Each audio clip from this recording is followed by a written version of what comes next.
আসলে কনসিস্টেন্ট তো হলো যে রিডার সে তো আসলে চেঞ্জ হয়ে গেছে, সে তো নিজেই যে প্রথম দিকের রিডার ছিল সে আর এখন নেই। আর আমি একমাত্র এটার সাথে কনসিস্টেন্টলি আছি। না, আমার মনে হয় এখনো অনেক কনসিস্টেন্ট রিডার আছেন, কারণ যেহেতু আমি আছি হ্যাঁ, সেহেতু আমার মতো নিশ্চয়ই অনেক রিডার আছেন যারা ছোটবেলা থেকে আসলে প্রথম আলো পড়ে বড় হয়েছে। আপনার ছোটবেলা থেকে প্রথম আলো পড়ে বড় হয়ে গেছেন, তার মধ্যে আপনি কিছুদিন পড়েন নাই, তারপরে টিভি এসে পড়ে আচ্ছা এই তো শাহরিয়ার আবার একটু পড়তে।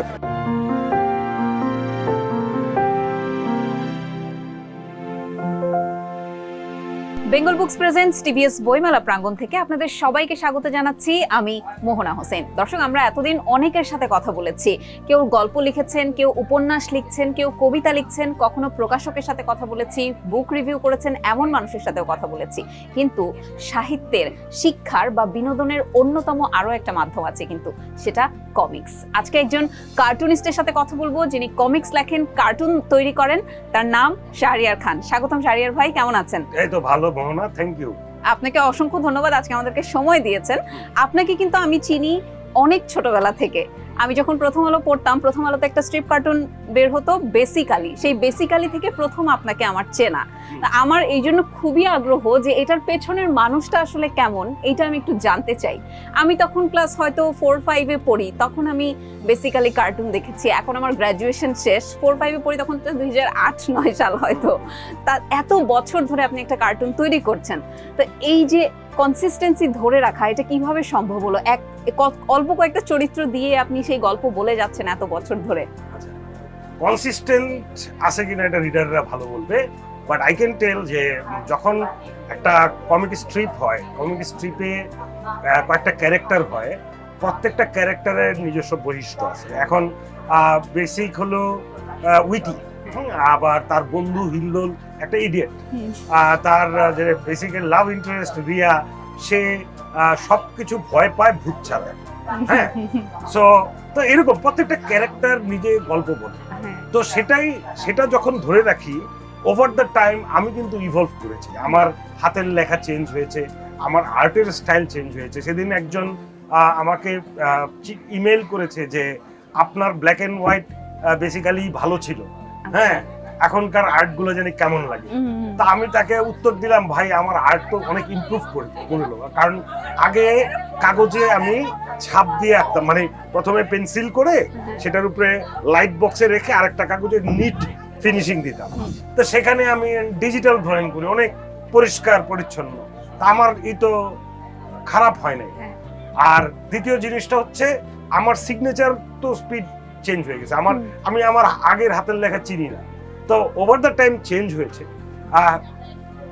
চেঞ্জ হয়েছে, মানে সামাজিক পরিবেশ চেঞ্জ হয়েছে। একটা উদাহরণ দেই, যে বেসিক্যালি প্রথমে তো তখন মোবাইল ফোন ছিল একরকম, স্মার্টফোন ছিল, বাটন ফোন ছিল। তো তখন বাটন ফোন দিয়ে কিছু যোগ হয়েছে, আস্তে আস্তে স্মার্টফোন এসে ঢুকেছে। তখন মানুষ এত ইন্টারনেট ব্রাউজ যখন প্রথম বের হয়েছে, তখন ফেসবুকও ছিল না 2006-এ। সো আস্তে আস্তে কিছু ফেসবুক যোগ আসছে, সমাজ পরিবর্তন হয়েছে, সেটার সাথে সাথে বেসিকও কিছু পরিবর্তন হয়েছে। এই সময়ের সাথে সাথে যে আপনি কার্টুনটাকেও সময় উপযোগী করে রাখতে পেরেছেন, এটা অনেক বড় একটা প্রাপ্তির জায়গা। আপনার পাঠকরা কি বলে? আমি একজন পাঠক হিসেবে মনে করি যে সময় উপযোগী হয়েছে সব সময়। তো অন্য পাঠকদের অনুভূতি কি এই বিষয়ে? এই ক্ষেত্রে আমার সন্দেহ, আমি যেহেতু মেকার, আমি তো এই চরিত্রদের সাথে আছি, কিন্তু আমার সন্দেহ হচ্ছে যে 2006-এ পড়েছে, সে হয়তো 2009 পর্যন্ত পড়েছে, তারপরে আরেক জায়গায় চলে গেছে, সে হয়তো বাংলাদেশে নাই, অথবা সে এই ব্যাপারে আর কোনো ইন্টারেস্ট নেই। And that's the world. তো বর্তমানের যারা রিডার, তাদের মধ্যে আমার মনে হয় না খুব বেশি এমন রিডার আছে যারা সেই প্রায় 20 বছর আগে প্রথম পড়েছে। সো আমার ধারণা ওইরকম রিডার থাকলে তাকে আপনার এই প্রশ্ন করলে ভালো, খুব তার কাছ থেকে কতটুকু সঠিক পাওয়া যাবে। পেরেছি। রাইট। এখনকার রিডার এখনকার জিনিস পাচ্ছে, এই আর একটু এই বিষয়ে জানতে চাই যে আমরা তো এখন বলি যে আমাদের বিনোদনের মাধ্যম অনেক, হ্যাঁ, সেই কারণে আমাদের নাকি হয় বই পড়া কমে যাচ্ছে। এটা অনেকেই অভিযোগ করেন, বাবা মারা অভিযোগ করেন। কিন্তু আমি যেটা দেখলাম যে আগে কমিক্সের যেই ইয়েটা ছিল, জনপ্রিয়তাটা ছিল, সেটা এখন আরো অনেক বেশি মনে হয় বেড়েছে। আপনি যেহেতু এই সেক্টরে কাজ করছেন দীর্ঘদিন যাবত, আপনার কি মনে হয় যে চাহিদাটা কি বেড়েছে? একটা খুব ইন্টারেস্টিং জিনিস, সেটা হলো মানুষ আগে যত কিনতো বই সেটা কিনে না, জনপ্রিয় হলেও মানুষ কিনে না। আচ্ছা, আমাদের দেশের মানুষ এমনি খুব একটা পড়াশোনা করে, কোনো কিছুই করতে চায় না। আমাদের দেশের মানুষের যতদূর না পড়ার ইচ্ছা তার থেকে বেশি অপিনিয়ন বেশি। তো তাই তারা যতটুকু সোশ্যাল মিডিয়াতে অ্যাক্টিভ, তার কানাকড়ি ভাগও বই পড়ে না। বাংলাদেশে কমিক্সের ডিমান্ড বেড়েছে, সেটা হলো শুধুমাত্র যারা রিডিং পিপল তাদের কাছে। তা আমার কাছে মনে হয় পার্সেন্টেজটা আগের থেকে অনেক কম। কম। আচ্ছা, যেটা আমি বলি, এটার বিরাট রিজনটা কি বলি, আমি তো নিউজ পেপার ইন্ডাস্ট্রিতে আছি, আমি কমিক্সের সাথে অনেক বছর ধরে আছি, আমি জানি সেল ট্রেন্ডটা কি। কোভিড এর পর থেকে সেল ট্রেন্ড প্রত্যেক বছর কমছে, অথচ পাশাপাশি আপনি যদি জাপানের সাথে তুলনা করেন, জাপানে কিন্তু একটা মাঙ্গা যদি হিট হয়, সেই সিরিজ 100 মিলিয়ন কপিও বিক্রি হয়, ডিজিটালি, প্রিন্ট, যেভাবে আচ্ছা, কিনে, মানুষ কিনে পড়ছে। 100 মিলিয়ন মানে কি 10 কোটি। 10 কোটি। এই জুজুৎসু কাইসেন, আমি সেদিনই নিউজ দেখেছিলাম, সেটা 100 মিলিয়ন কপি বিক্রি হয় ডিজিটালি। আর বাংলাদেশে কি হয়, বাংলাদেশে বেশি হলে যদি খুব রিডারশিপ থাকে, তারা কেউ হয়তো আপলোড করবে একটা পিডিএফ, সেটা পাইরেসি করে পড়বে, পাইরেটেড কপি, পয়সা দিতে রাজি না। সো ওদিক থেকে আমি বলি, ট্রু সেন্সে this is a tragic thing. আমরা কালচারালি খুব একটা করতে চাই না। আমাদের সমাজে সত্যিকার অর্থে সেরকম এক্সাইটিং বইও নেই, আমাদের খুব এক্সাইটিং কমিকও নেই, এই হাতে গোনা অল্প কিছু। এই যে ঢাকা কমিকের কয়েকটা টাইটেল, এই তো এইসবই তো। আপনি যদি অথর দেখেন, এরকম দুর্দান্ত সায়েন্স ফিকশন লেখে বা ভয়ের গল্প লেখে, একেবারে মানে পুরা সমাজকে নাড়া দিয়েছে, লাস্ট কবে আমি জানি। আমার প্রশ্নটা ছিল ওই চিন্তা থেকে যে আমরা তো শুরুতে শুধু আহসান হাবিবের উন্মাদ দেখেছি, এরপরে আস্তে আস্তে ঢাকা কমিক্স দেখলাম, আপনার কমিক্স গুলো দেখেছি, সেই কারণে আমার চিন্তা কথা হলো ঠিক আছে, বেড়েছে এক ধরনের জায়গায় তো বেড়েছে, কিন্তু টোটাল যদি আমি সেল বলি, সেল মানুষ কিনতে চায়। হ্যাঁ, তো আছে একটা রিডার, একটা পার্সেন্টেজ তো মানুষ পড়েই, কিন্তু সেটা আমার কাছে খুব এনকারেজিং মনে হয়। আচ্ছা, কমিক্স কি শুধু বাচ্চাদের জন্য হয়? অনেকেই প্রশ্ন করেন যে কমিক্স বাচ্চাদের জন্য। আমি এখনো কমিক্স পড়ি, তো বাচ্চাদের জন্য মানে এই ধারণাটা তৈরি হয়েছে না, সব রকম কমিক্সই আছে। আমি বললাম যে একদম বাচ্চাদের জন্য কমিক্স আছে, আবার অ্যাডাল্টদের জন্য কমিক আছে। মানে আমি বলতে চাচ্ছি না যে অ্যাডাল্ট কমিক, আমি মিন করতেছি যে যেই কমিক গুলো বাচ্চাদের পড়ে ভালো লাগবে না, এটা আসলে আরেকটু থিঙ্কিং, আরেকটু অনেক কিছু ডেপথ এক্সপ্লোর করে। আবার কমিক্স যদি বাচ্চাদের হয়, তার ভিতরে কোনো দোষণীয় কিছু আমি দেখি না। বাংলাদেশের অথরদের ভিতরে একটা টেন্ডেন্সি আছে, বাচ্চাদের মানে খুব খেলো। পৃথিবীর যত নাম করা লেখক পাবেন, তারা সবাই কিন্তু বাচ্চাদের বই লিখে বা কমিক লিখে বিখ্যাত হয়েছে। আপনি নাম বলেন, সবচেয়ে ফেমাস যেগুলো দেখবেন, আপনি দেখবেন যে সব বাচ্চাদের। বাংলায় ধরেন, মানে রিসেন্ট টাইমসের মধ্যে কন্টেম্পোরারি, আপনি সত্যজিৎ রায় বলেন, সুকুমার রায় বলেন, হ্যাঁ, এগুলো সবার জন্য লেখা। বাচ্চাদের জন্য লেখা মানে কিন্তু আনস্মার্ট জিনিস না। শাহরিয়ার ভাই, আপনার তো একটা বেসিক্যালি নতুন একটা সিরিজ এসছে, সুপার হিরো, সেটা নিয়ে দর্শকদের কিছু বলতে চাইবেন কিনা, যে কি ধরনের কন্টেন্ট দিয়ে আপনি এটাকে সাজিয়েছেন? বেসিক্যালি সুপার হিরোটা মানে যেখানে হলো, আমি কল্পনা করেছি যে বেসিক্যালি যে ইউনিভার্স, এরা যদি সুপার হিরো হতো, অবশ্যই স্টুপিড ভাবে, কারণ সুপার হিরো কনসেপ্টটাই আমার কাছে অনেক স্টুপিড লাগে, যে আয়শা একটা প্রাণী, রেডিও অ্যাক্টিভ প্রাণী, কামড় দিলেও হয়ে গেল। তো এই যে সব নিয়ে ফান করেছি। আর পুরো জিনিসটা একটা স্যাটারিক্যাল কনটেক্সটে, যেখানে আমাদের সমাজের যে ভাইস গুলো, করাপশন, নোংরা, হ্যাঁ, মানে এগুলোকেই আমার ভিলেন তৈরি করে সেখানে বেসিক্যালি রেখেছি।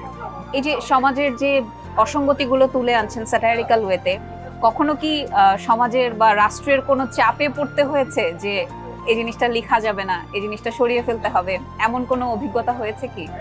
আমাদের রাষ্ট্র তো আসলে হাইপার সেন্সিটিভ, যে যখন ক্ষমতায় থাকে তখন তাদের অপছন্দ বলে অনেক কিছুই হয়। তো আমি কমিক্স আঁকায় আমার এটা নিয়ে প্রবলেম হয় নাই, যদি দেয়ার এ ইনসিডেন্ট, বাট আমি এগুলো উল্লেখ করতে চাই না। আচ্ছা, কিন্তু আমি যে ডেইলি স্টারে ছিলাম এবং ডেইলি স্টারে বহুদিন ফ্রন্ট পেজে কার্টুন এঁকেছি, তো সেটা 2014 পর থেকে আমার বন্ধ হয়ে গেছিল। আমি আর কোনো আগ্রহই পাই না, ওই সরকারের নাখোশ হওয়া। সো এই সমাজ আসলে হিউম্যান নিতে পারে না, স্যাটায়ার নিতে পারে না। আর সো এখানে আসলে পলিটিক্যাল কার্টুন একে, বিকজ আমি অপিনিয়ন করছি, আমি তো রাজনীতিতে নামি নাই নিজে, তো সেটাও কারো পছন্দ না। তো সেই প্রেক্ষিতে আমাদের সমাজে কমিক্সের ক্ষেত্রে, আছে। কমিক্সের ক্ষেত্রে সেটা হয় নাই, কারণ কমিক্স তো আসলে ওইভাবে করে স্যাটারিক্যাল কমিক্স তেমন নাই। সো এই বাট কার্টুনের ভিতরে থাকতো এডিটোরিয়াল কার্টুন। আচ্ছা, কমিক্সের ভবিষ্যৎটা কেমন দেখছেন আপনি? কমিক্সের ভবিষ্যৎ নির্ভর করবে এটাকে কতটুকু আমরা প্যাট্রোনাইজ করতে পারি ফ্রম মিডিয়ার যারা উদ্যোক্তা, তারা কতটুকু প্ল্যাটফর্মটাকে প্রমোট করতে পারে, রিডারদেরকে একটু আগ্রহ তৈরি করার জন্য। সেটাই আমি বলছি যে রিডার, আমাদের এখানে রিডার খুব কম। তো রিডারদের এক্সাইট করা, রিডারদের অনেক কিছুতে টাকা ব্যয় করতে কোনো সমস্যা নাই, কিন্তু বই বা পত্রিকা হলে আরে ভাই অনেক টাকা।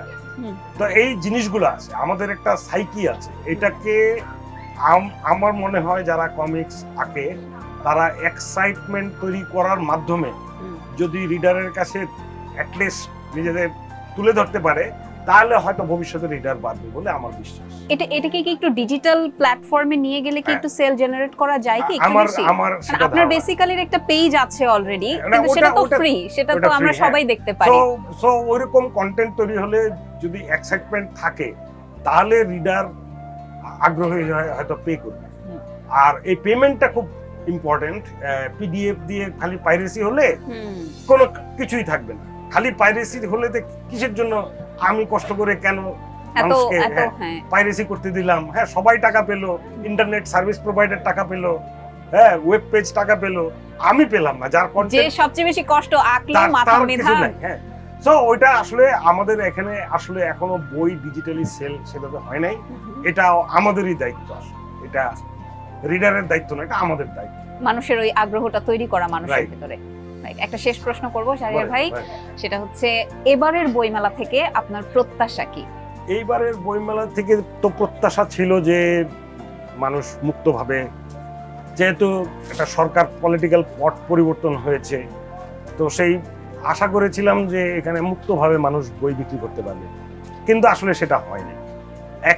এক ধরনের চাপা ভীতির ভিতর দিয়ে বইমেলাটা যাচ্ছে, এবং আমার মনে হয় আপনারা যদি পাবলিশারদের সাথে কথা বলেন, তারা ট্রুলি বলবে যে এইবারের বইমেলায় রেসপন্স রিসেন্ট ইয়ার্স এটা কোভিড এর পর থেকে খারাপ ছিল, কিন্তু এই বছর আরেকটু খারাপ। এটা সব মানে আমরা যে দুইজন প্রকাশকের সাথে কথা বলেছি, সেই দুইজন আসলে একই রকম মন্তব্যই করেছেন যে করোনা পরবর্তী সময় এটা সবচেয়ে খারাপ একটা বইমেলা যাচ্ছে। তো আশা করি আগামী বছর, এই বছর তো আসলে এক ধরনের, যে যত মুখে যাই বলুক, এক ধরনের আসলে এখনো স্টর্মটা এখনো আছে, পলিটিক্যাল এক ধরনের আনসার্টেনটি কোন ডিরেকশনে যাচ্ছে। হ্যাঁ, তো সেই দেখা যাক, আগামী বছর হয়তো সেটেল ডাউন করলে আরেক রকম দেখব, এটা আমরাও আশা করি। আর আরো 6 দিন তো আমাদের হাতে আছে। আমরা যারা বই কিনি তাদের দেখা যায় পুরো মাস 20 দিন ধরে আমরা বুক লিস্ট তৈরি করি, শেষ 5-6 দিন যে আমরা আসলে বই কিনি। তা আমরা ওই জায়গা থেকে আশা করি যে এখনো হয়তো কিছুটা সেল জেনারেট করা সম্ভব বইমেলা থেকে। না, যেমন আপনি গতকাল আজকের পেপারে দেখলাম যে গতকাল পুরো বইমেলা টইটুম্বুর ছিল। আমি একটা পাবলিশারের সাথে কথা বললাম, বললো এত মানুষ, ক্রেতা ছিল না, মানুষ আসছে সেলফি তুলে চলে গেছে। ধন্যবাদ শাহরিয়ার ভাই, আপনার সাথে আড্ডা দিয়ে আজকে ভালো লেগেছে। আশা করি আমরা সামনে থেকে আরো বেশি সাড়ম্বরপূর্ণ একটা বইমেলা পাবো, যেখানে আসলে মানুষ পাঠকরা আসবেন এবং বই কিনতে আসবেন। এই শুভকামনা থাকলো আপনার জন্য। থ্যাংক ইউ, ধন্যবাদ, ভালো থাকবেন। দর্শক, আপনাদেরকে অসংখ্য ধন্যবাদ, এতক্ষণ আমাদের সাথে ছিলেন। আশা করি আজকের আড্ডা আপনাদের ভালো লেগেছে। আমরা প্রতিদিনই এইভাবে নতুন নতুন লেখক, প্রখ্যাত লেখক, কবি, সাহিত্যিক, তাদের সাথে আড্ডা দিয়ে জানার চেষ্টা করি তারা আসলে কোন চিন্তা থেকে তাদের বইগুলো লিখেছেন। একই সাথে চেষ্টা করি এই বইগুলো পড়লে আপনারা কি সেখান থেকে গ্রহণ করতে পারবেন সেটাও আপনাদেরকে জানানোর। আমাদের আড্ডা দেখতে হলে চোখ রাখতে হবে দ্য বিজনেস স্ট্যান্ডার্ডের ফেসবুক পেজ এবং ইউটিউব চ্যানেলে। ধন্যবাদ সবাইকে।